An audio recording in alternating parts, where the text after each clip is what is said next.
Hello everyone, I'm Islam and I'll be explaining the sensory receptors part 1 lecture for the physiology, and I hope you find this video helpful.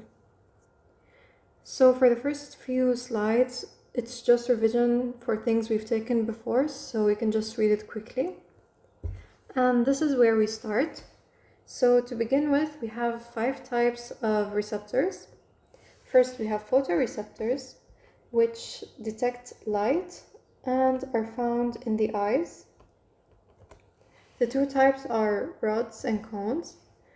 And we have chemoreceptors, which detect taste, and they also detect oxygen regulation. So these 2 are found in specialized locations, meaning they're found in specific areas in the body. So photoreceptors are only found in the eyes and not in any other places. But the other 3 are somatosensory receptors, meaning they are spread all over the body. And the first type is nociceptors, also known as pain receptors, and also thermoreceptors, which detect temperature, and mechanoreceptors, which detect the touch. So for nociceptors, the stimulus can either be mechanical, such as a pinprick, or thermal, like extreme hot and cold, but only extreme hot and cold, because in the extreme hot and cold you're feeling pain, you're not feeling temperature, so it's not detected by the thermoreceptors, but it's detected by the nociceptors. And also the stimulus can be polymodal, meaning both, so it requires a high intensity chemical stimuli. For thermoreceptors, as I said, it detects the warm and cold temperature. However, only the moderately cold and moderately warm temperatures, so anything that's too cold or too hot, is detected by the nociceptors, because as I said, in these cases you're not feeling temperature, you are feeling pain. So the thermoreceptors are found in the skin, digestive tract, liver, and skeletal muscles. Okay, this table is very important. And the doctor even said that he'll most probably get questions from this table, so it's important to memorize all of it. A few tips I like to remember to memorize these receptors and the locations is that the ones starting with the letter M are found in the non-hairy skin, which are the Meissner corpuscles and the Merkel receptors.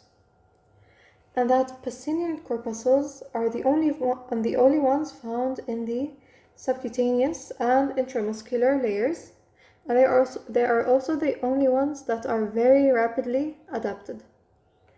And adaptation is how fast you get used to that sensation and you stop feeling it after a while. So Pacinian corpuscles, you get used to it very fast. They encode for vibration and also pressure.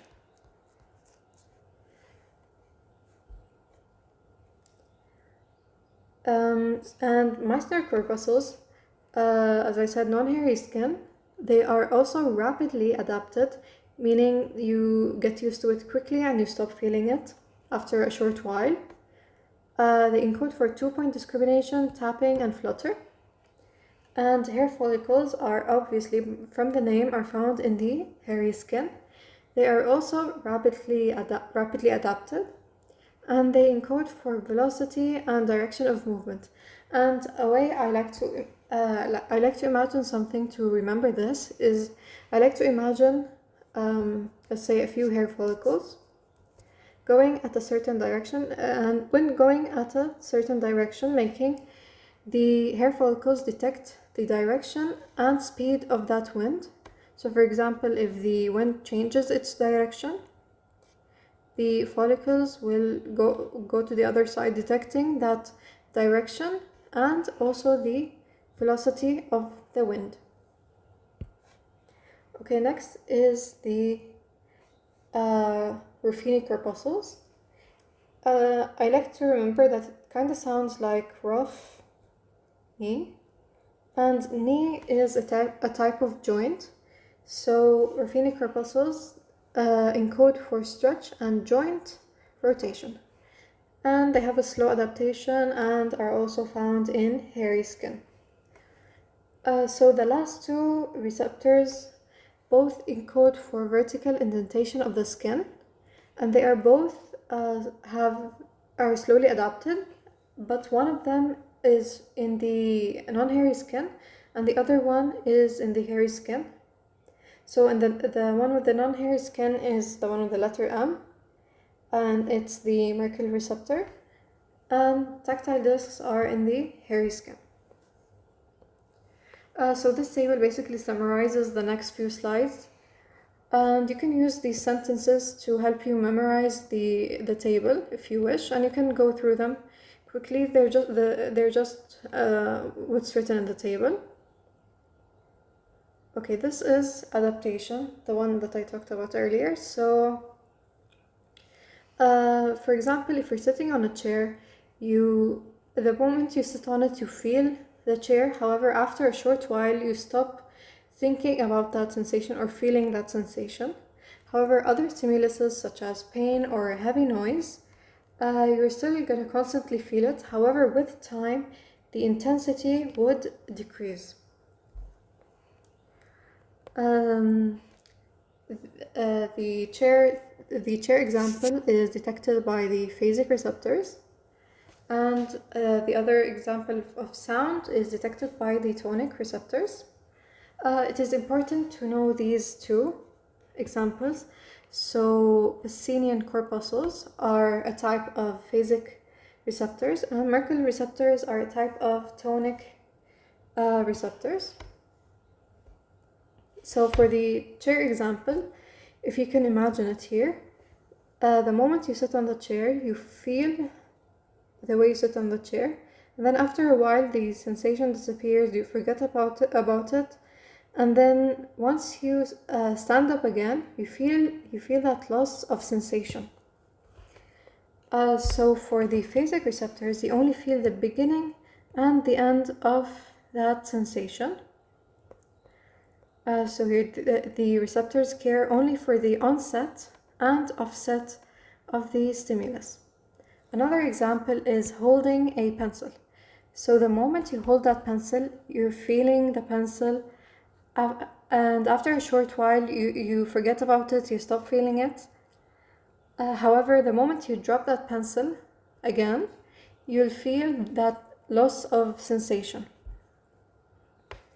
And for the tonic receptors, you always feel the stimulus, the sensation. However, with time it decreases. Even if you're feeling it, the intensity decreases, and the frequency of response, as you can see here, also decreases.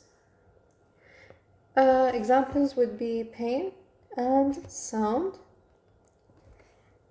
And these receptors care for the tonic receptors, they care for the intensity and duration of the stimulus. Okay, this part is explained more in other lectures, so I'll just go through it quickly. There are two sensory pathways, the dorsal column pathway and the anterior lateral pathway. The dorsal column pathway is for fine touch, pressure, position, and the anterior lateral system is for light touch and mainly pain and temperature. So this pathway shown over here is the dorsal column system because it crosses over in the brainstem. So the stimulus has to be one of these, and the receptor is activated, and the signal ascends in the spinal cord on the same side. However, in the brainstem, it actually crosses the midline, and then it ascends up again to the cerebral cortex. This crossing happens in the brainstem in case of the dorsal column system. However, in the case of the anterolateral system, for example, for pain, a pinprick, for example, the receptor is activated. However, the crossover happens in the spinal cord. It crosses over to the opposite side and it ascends to the cerebral cortex. For this part, you just need to know the definition.